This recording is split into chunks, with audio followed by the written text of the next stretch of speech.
నేను అరవలేకపోయాను. గొంతు బిగుసుకుపోయింది.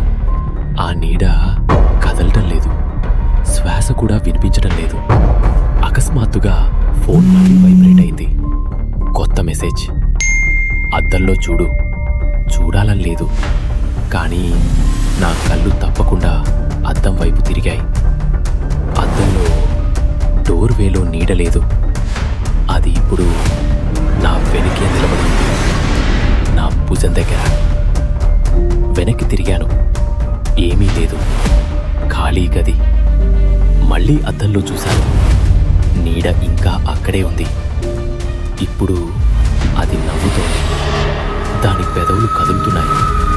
ఫోన్లో మెసేజ్లు వరుసగా వస్తున్నాయి. నేను ఇప్పటికే లోపలున్నాను. నేను అద్దంలోకి మరింత దగ్గరగా చూశాను. నా ప్రతిబింబం వెనుక ఆ నీడ ఇప్పుడు నాదిప్పుడు నా రూపంలోనే ఉంది. నా టీషర్ట్, నా షార్ట్స్. అది నవ్వుతూ నా కళ్ళలోకి చూస్తోంది. అది నేనేనా?